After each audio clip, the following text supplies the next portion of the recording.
have them publish it because I'm that impressed. And Ross said, oh, I get an A then? And he said, no, you get an F. I didn't ask for this.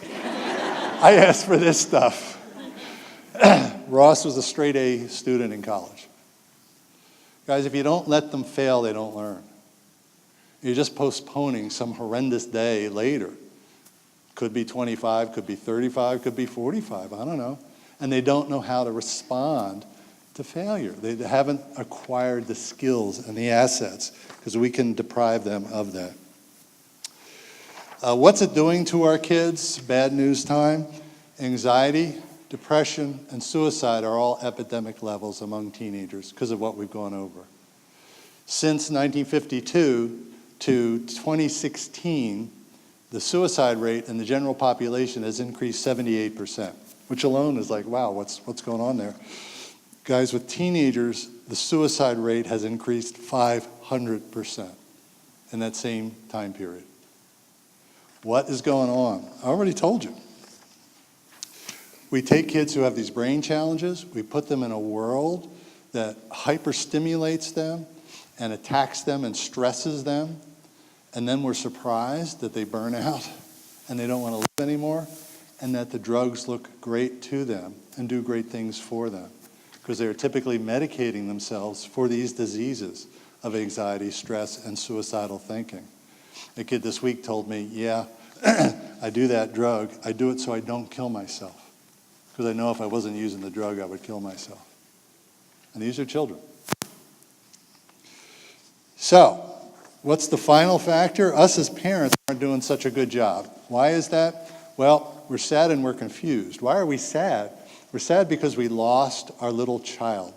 Remember these creatures when they were 4 years old? You remember those days? I do. I remember them every day. I used to come home when Ross was 4, dealing with this stuff, like, we lost another kid in the school today. And then Ross would come running across the floor, Daddy, Daddy, Daddy. Remember that stuff? And he would jump in my arms, and he would give me a hug that I can feel today. It was incredible. So connecting, accepting, unconditional. Remember those hugs? God, I love those. And I'd sit him on my lap, and I'd muss up his hair, tickle him up, those magic moments. Remember that? See, this is where the women are all starting to tear up. And the men are shifting uncomfortably in their seats. Yeah, I used to like to sniff his head. Remember? They had that sweet, thank you. The men never admit that. He sniffs his kid's head, weirdo, No, they did. They had that sweet smell on the top of their head. I should look that up. But in any event, I love those moments. And then, as I told you, at 13, I had this massive stroke nobody told me about, and he absolutely hated me. So then I kept reaching out to him, but he's like sarcastic. I say, hey, how about get a coffee? No. Why not? He says, like somebody might see me there with you. I said, okay. All right, I'll catch you later. And I walk away saying, you little son of a bitch, you asked me for the car keys one day, And I walk away mad, but I'm actually hurt. I'm grieving. I'm sad for the loss of the child. You have to acknowledge that, guys. You have to acknowledge that chapter's over. Sorry. There's a great chapter coming. And this is where that baby becomes an adult, and likely an amazing adult. That's a real miracle. So you got to hang in there, because they need you now more than ever before. A lot of parents, sorry, but mostly us dads, cut him loose. Well, he's a pain in the butt, he's on his own, he's done parenting, the hell with him. And we do it out of anger. But that's the time where they need us more than ever before, because of all the stuff they're going through. They're just tough to be around. And the books give you lots of, great tips on trying to connect with kids there's one called How You Hug a Porcupine. And it's a great title. It gives you all the tricks you need to try to hug that porcupine. The second thing is, we're confused. We don't know how to respond to this stuff, because we're coming from a whole different paradigm of how to accomplish the mission of raising children. Most of us were raised in a fear-based model, that if you did something bad, you got punished. And so we tend to kind of move in that direction, but today we don't beat kids. See, punishment, if a kid keeps standing up, the ultimate response is you smack him in the face. That's the way it used to be. By the way, my father was one of those. He was not a bad father. That was a good father.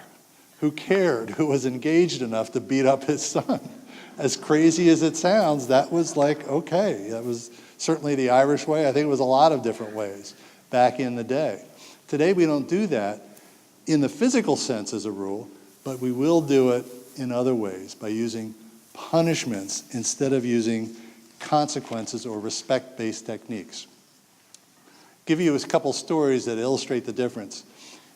When I was 1967, I was in my father's basement, as he defined it, with my gangster friends, as he referred to them, and we were listening to the devil's music. Anybody want to guess what the devil's music was in 67? Nobody ever guessed. Not the Beatles, not the Stones, not Black Sabbath, Grateful Dead, Beach Boys, no. I still haven't heard. It's amazing. Not Simon and Garfunkel. You give up? The Doors. See, you're confused because all you hear now is the, Goldie oldie little love ditties they did. They did those to pay for their drugs and their women. The Doors were a sick bunch of puppies. If you don't know, go home and punch up the lyrics to The End. Read them carefully. Not going to say any more.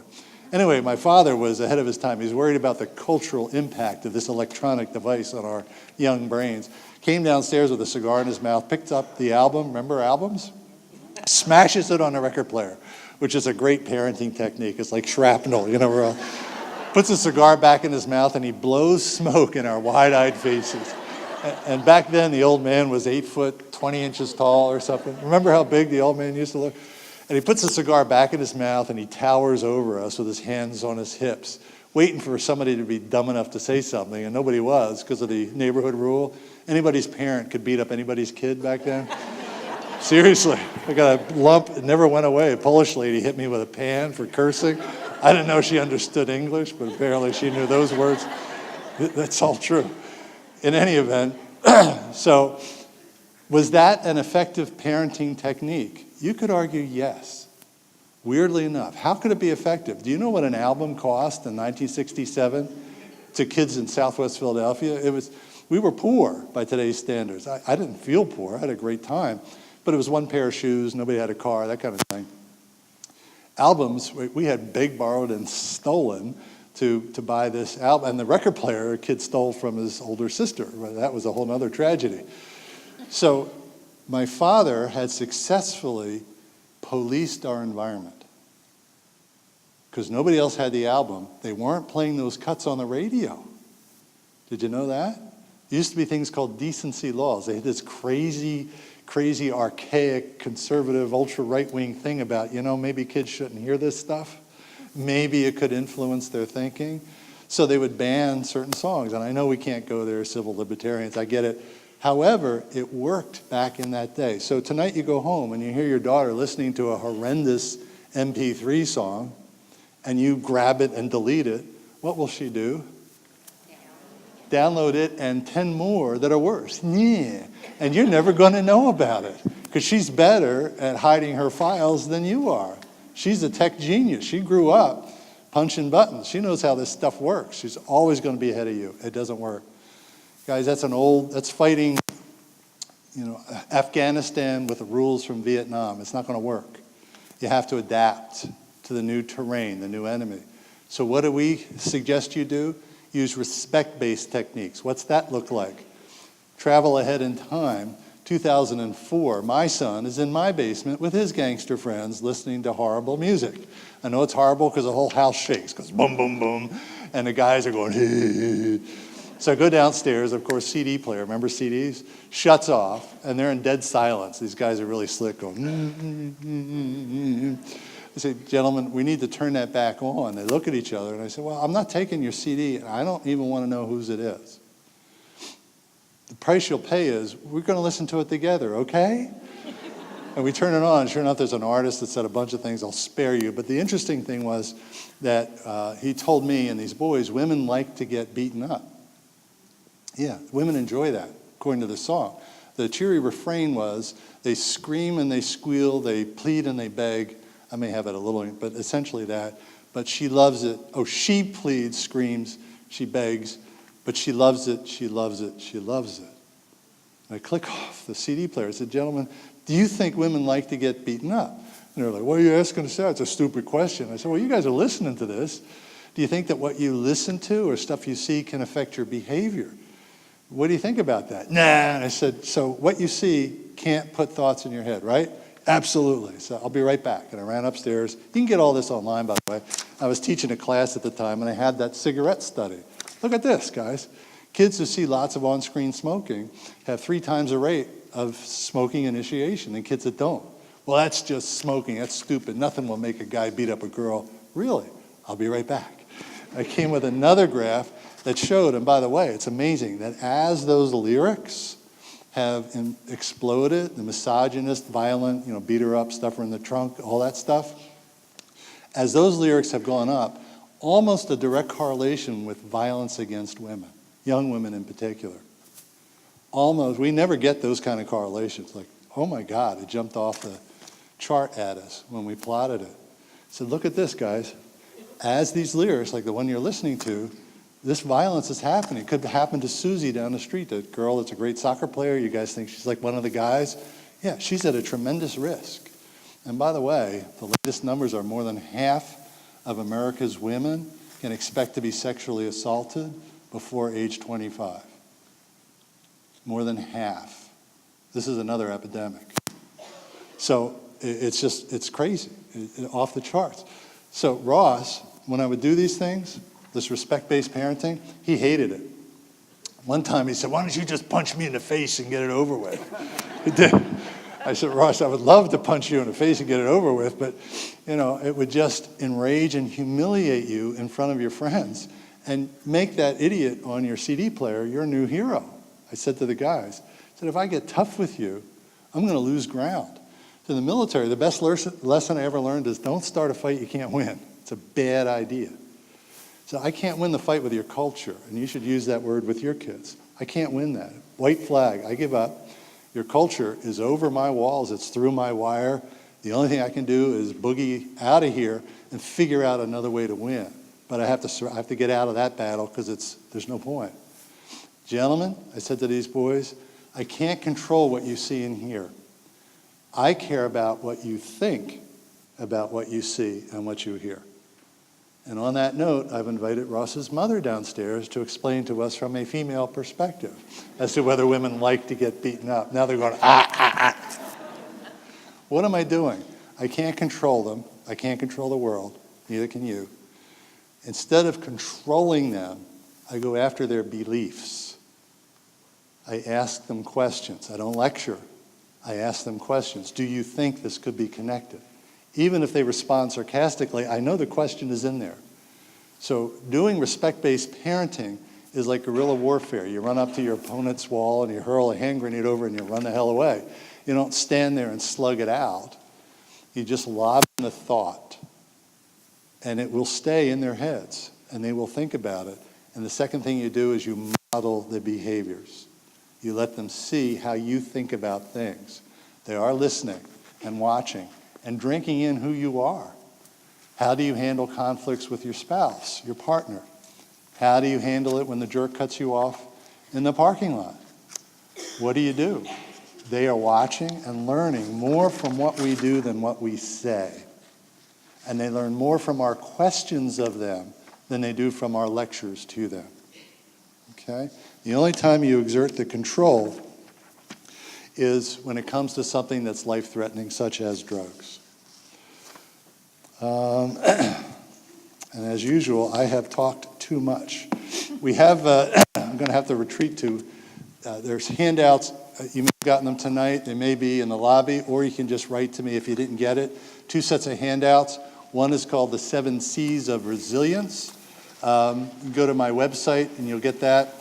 And that where it lists a specific set of strategies that you can employ to build those 7 assets with kids towards resilience. The second handout, which I think you have, is the 10 Commandments of Parenting. And the 10 Commandments are the tactics, day to day. What do you do to express these things that build resilience in your kids? So those are the handouts. Please study those and then write me with any questions you have. The first commandment is the key, which is be as a dispassionate cop unto thy child in adolescence. What's that mean? Well, you can get tickets from, I'm sure our police here are wonderful people, but cops sometimes get angry back in Philly where I'm from. If you don't know any angry cops, I'll introduce you to a couple. But think about, you go through a stop sign and you get intimidated by the police officer. He's in a bad mood, spotlight in your face, sarcastic, throws a ticket in the window, says, you know, lady, I'm going to keep you here. I'm going to teach you a lesson. I know you're late for work. Too bad. You can't go through stop signs. So then when you get home, what do you tell your partner about? Yeah, the cop, you're going to write a letter. He can't do this stuff. You're in a rage. The next day, you come to the stop sign, you blow through it again. Another cop pulls you over, but his delivery is a little different. He says, ma'am, you can't go through stop signs. I see you're a teacher at the school. I'll get you out of here as soon as I can. And he goes back, comes back with a ticket, hands you the same ticket, same point, same fine. And he says, ma'am, about every 6 months I get to pick up body parts at this intersection. It's really dangerous. Please slow down. It is better to get there late than not get there at all. I hope the rest of your day is better than this. Hands you the ticket and walks away. Who are you mad at? Got it? It's a difference between punishment and consequence. Punishment is you do something bad and I hurt you. I scare you. I take away stuff you love. You're grounded till you're 43, that kind of stuff. Punishments makes kids in a rage because they had no control. You made up the fine after they did the crime. Consequence is a whole nother animal. That's where you say, look, you're going to the sleepover. I'm a little worried about these away sleepovers, but I'll tell you what, if you don't do any drinking and so forth, then you've earned the next sleepover. But I just want to let you know, if you do drink, we're going to be retiring sleepovers for a while. Nothing personal, but you're telling me you're not ready for that level of freedom. So what? I can't go to sleepovers? No, have them here, honey. Have them in our house. I'll buy the pizza. I'll get the movies. And she says, well, they won't come to our house. And I said, well, why is that? Why is that, sweetheart? You all got the drill? If you're going to get angry, that diverts from the message. Set up the consequence. They make a bad choice. They pay the price. They get mad at themselves. Now I'm going to shut up until the end where I wrap. And you guys had a... Do you want to do Q&A now? Or, No, after the survey. I'm sorry? The survey? Okay. The survey, yeah. Thank you so much, Dr. Bradley. That was absolutely wonderful. Oh, we're not done. I'll be really back. Great. Thank you. Thank you. You know, and whilst I'm thanking Dr. Bradley, I'd also really like to extend our thanks to the school working group of Community in Crisis. They worked countless hours and devoted so much time to the smallest details for many, many months now to make tonight and tomorrow night come true, headed up by our fearless leader, Heather Athanasiou. So thank you so very much to them for making this happen.